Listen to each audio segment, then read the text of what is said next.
Hai hai hai, welcome back to my channel Great Movie. Oke, di sini saya akan membahas film Korea bergenre action berjudul Komitmen yang rilis pada tahun 2013. Film ini berfokus pada seorang pria asal Korea Utara bernama Ri Myung Hon yang dipaksa untuk menyusup ke Korea Selatan dengan cara menyamar sebagai seorang siswa SMA. Setelah ayahnya meninggal dalam misi spionase, Myung Hon dan saudara perempuannya Hae In harus dikirim ke kamp kerja paksa. Myung Hon diberi kesempatan untuk keluar dari kamp apabila setuju untuk mengikuti jejak sang ayah yang dikirim ke Korea Selatan sebagai mata-mata. Penasaran kan dengan kelanjutannya? Sebelum kita bedah filmnya, jangan lupa subscribe dan aktifkan loncengnya ya. Terima kasih. Di awal film memperlihatkan seorang pria bernama Lee Young Ho. Dia merupakan seorang warga negara Korea Utara yang ditugaskan untuk menjadi seorang mata-mata di Korea Selatan. Saat itu, dia sedang menemui seorang wanita tua di sebuah kedai kecil. Ternyata, nenek tersebut juga merupakan seorang agen yang menyamar. Karena Lee Young Ho sudah menyelesaikan misinya, dia berniat kembali ke Korea Utara. Saat Lee Young Ho akan pergi, tiba-tiba dia dikepung oleh segerombolan polisi dan menyuruhnya agar menyerahkan diri. Lee Young Ho yang sudah terkepung tampak pasrah dan tidak memberikan perlawanan. Tetapi saat dia ingin mengambil sesuatu di sakunya, polisi langsung menembaknya hingga meninggoy di tempat.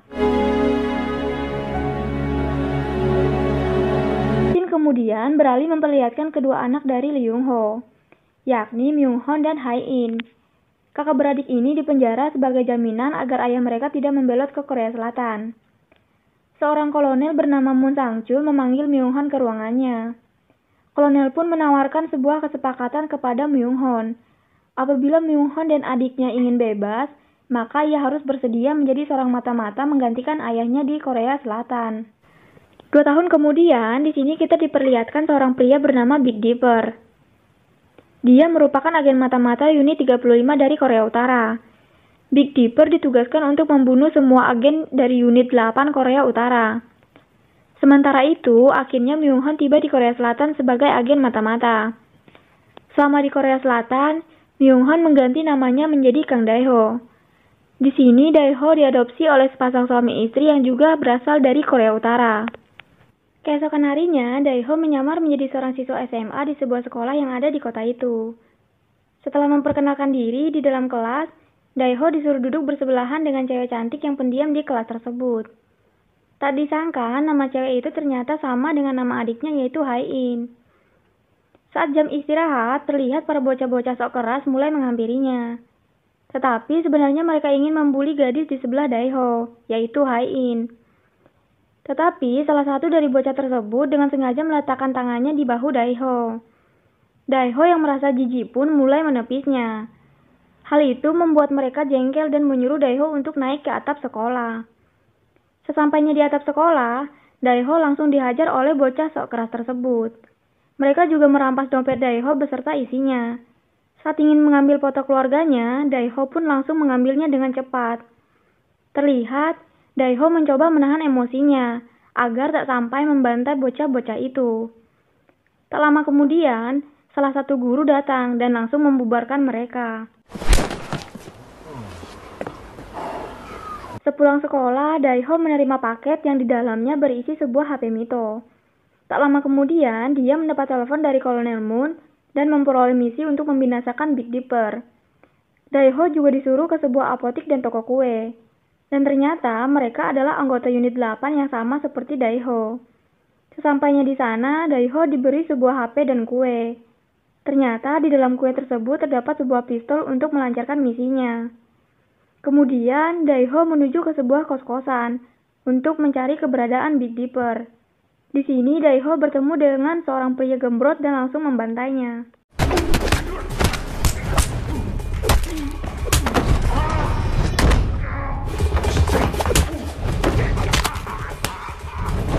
Setelah melumpuhkan si gembrot, Dae-ho lalu menanyakan tentang keberadaan Big Dipper.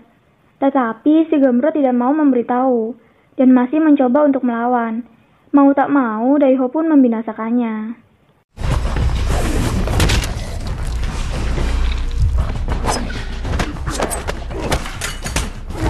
Ketika di sekolah, Tampak Hai-in sedang dibully oleh bocah-bocah di kelasnya.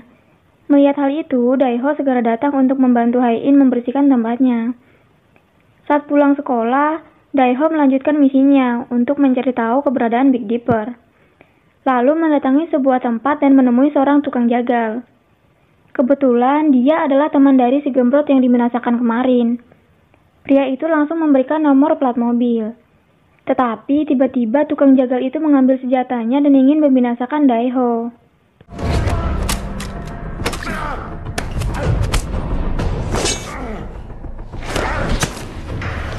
Tetapi dengan mudahnya Daeho mengalahkan dan membinasakan pria tersebut. Singkat cerita, Daeho sudah berhasil menemukan mobil Big Dipper. Daeho pun mulai mengikutinya. Saat Daeho ingin menembaknya, Big Dipper yang telah menyadari langsung gaspol, sehingga mobilnya menabrak pembatas jalan. Hal itu menarik perhatian banyak orang yang ada di sekitar area itu. Daeho pun memutuskan untuk pergi dari tempat itu.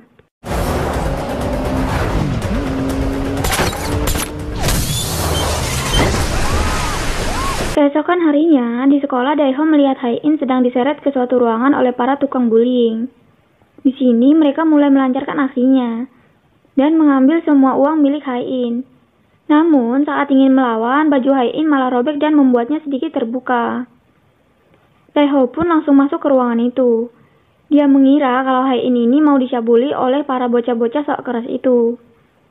Melihat Daeho mau ikut campur, mereka pun berniat untuk menghajarnya. Hingga terjadilah baku hantam di antara mereka.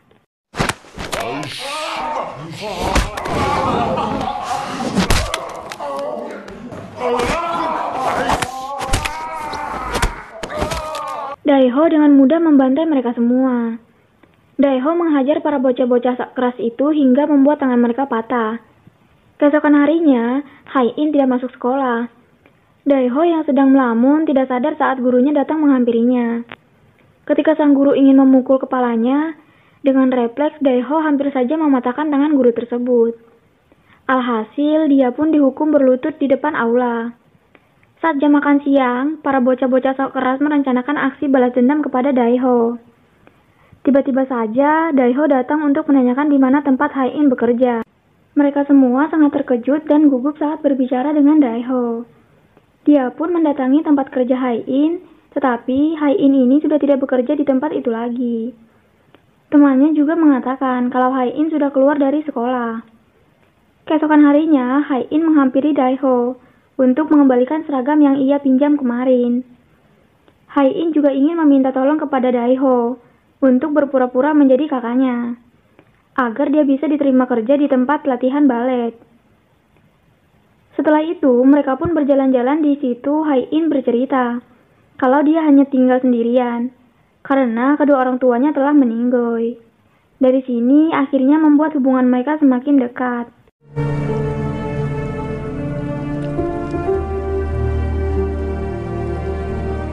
Kemudian, scene beralih ke rumah Daeho. Ternyata Big Dipper sudah mengetahui tempat tinggalnya. Big Dipper langsung membinasakan kedua orang tua Daeho. Big Dipper dan rekannya menggasak semua harta yang ada di rumah itu.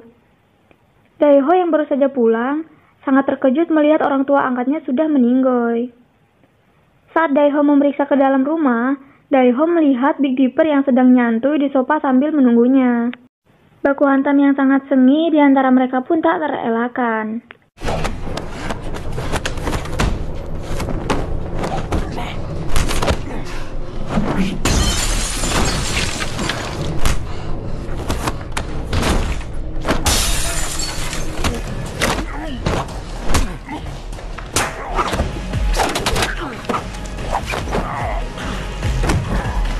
Akhirnya, Daeho sukses menaklukkan Big Dipper.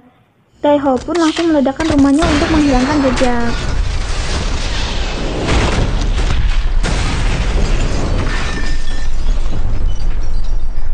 Daeho pergi ke sebuah kedai untuk menemui seorang nenek yang terlihat di awal film tadi. Saat baru duduk, Daeho tiba-tiba pingsan karena kelelahan.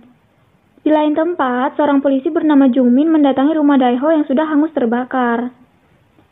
Saat memeriksa rumah itu, Jungmin menemukan bed atas nama milik Daeho. Dari situlah polisi akhirnya mengetahui siapa Daeho sebenarnya. Kemudian scene beralih di mana Daeho sedang makan dan berbincang dengan nenek si pemilik kedai. Daeho menunjukkan foto keluarganya kepada nenek tersebut. Nenek itu pun sadar kalau Daeho merupakan anak dari Lee Young Ho. Singkat cerita, Daeho mendapatkan paket yang berisi sebuah HP mitologi. Si kolonel segera menghubunginya. Kolonel memberikan sebuah misi terakhir untuk Daeho. Kolonel menyuruh Daeho untuk mengambil semua harta yang telah diambil oleh Big Dipper dan anak buahnya. Harta itu berisi berlian seharga 30 juta won. Daeho juga dikirimi video sang adik guna untuk mengancamnya. Daeho pun sangat bersemangat menjalankan misi terakhirnya demi bisa berjumpa dengan adiknya. Keesokan harinya, Daeho pergi ke suatu tempat transaksi jual beli berlian. Di sana, Daeho sukses membantai semua penjaga dan mengambil kembali berlian tersebut.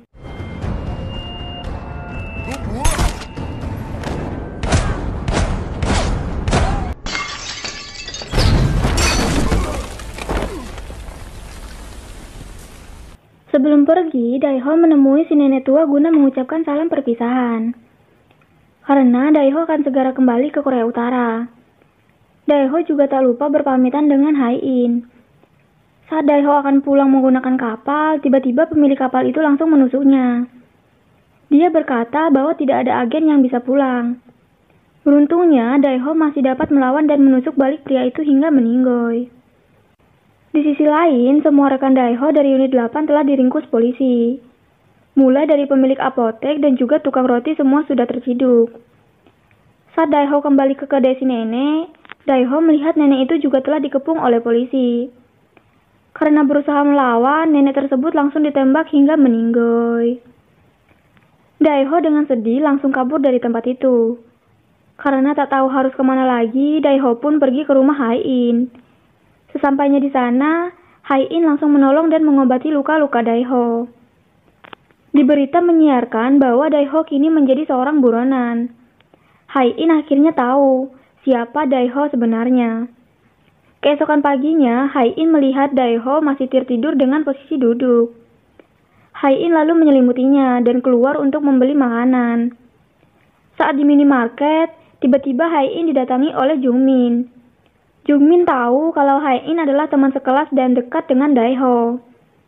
Jungmin menanyakan informasi tentang keberadaan Daeho, tetapi Hae-in berpura-pura tidak tahu kepada Jungmin.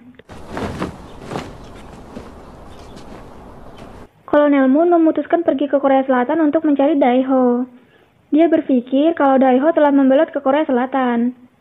Kolonel Moon membawa adik dari Daeho. Dan lagi, Daeho mendapat telepon dari Kolonel Moon. Dia berkata kalau sudah berada di Korea Selatan bersama adiknya. Kalau Daeho ingin adiknya tetap hidup, Daeho harus memberikan berlian itu kepada Kolonel Moon. Daeho pun bergegas pergi dari rumah Hae-in.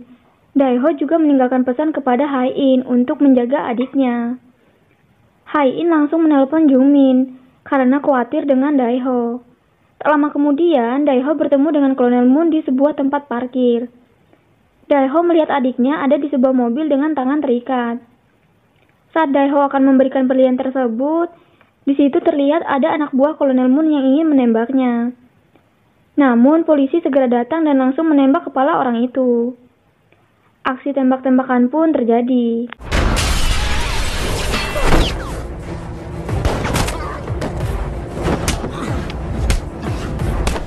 Adik Daeho langsung dibawa kabur dengan menggunakan mobil. Saat Daeho berniat mengejar mobil tersebut, ternyata mereka telah dihadang oleh polisi. Daeho pun berhenti mengejarnya dan langsung kabur. Di lain sisi, terlihat Hae-in dibawa oleh seorang polisi ke tempat yang aman. Ketika polisi ingin meletakkan barang-barang Hae-in ke bagasi, tiba-tiba dia dihantam oleh anak buah Kolonel Moon. Kemudian Hae-in disekap di sebuah gudang kosong.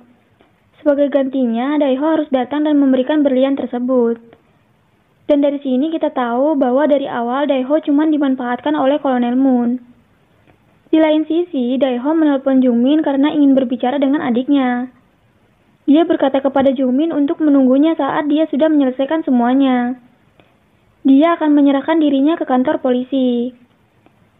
Daeho yang sudah muak dengan ini semua, Ia pun mulai menangis di jalanan yang ramai. Daeho kemudian bergegas ke gudang untuk memberikan berlian tersebut. Setibanya di sana, Daeho melemparkan berlian itu hingga membuatnya berceceran. Daeho langsung menghujam peluru kepada anak buah Kolonel Moon. Saat terjadi aksi tembak-menembak, sialnya tangan kiri Daeho terkena peluru. Saat terpojok, Daeho yang telah menyiapkan bom di tasnya. Ia pun langsung melemparkan bom tersebut seketika tempat itu pun meledak. Ketika Daeho berjalan keluar, salah satu anak buah Kolonel Moon yang masih hidup tiba-tiba menarik kakinya. Daeho menyuruh Hai-in untuk bergegas pergi. Ternyata Kolonel Moon pun belum mati. Tetapi tiba-tiba Jungmin datang dan berniat menangkap Kolonel Moon. Sehingga terjadilah perselisihan di antara mereka. Daeho yang sudah muak menembak Kolonel Moon dan terjadilah saling tembak. Kolonel Moon akhirnya meninggoy. Jungmin segera membawa Daeho keluar dari tempat itu. Saat perjalanan menuju rumah sakit, Daeho yang sudah tak kuat lagi akhirnya meninggoy. Karena lukanya sangat parah, Hai-in terlihat sangat sedih dan menangis atas meninggoynya Daeho.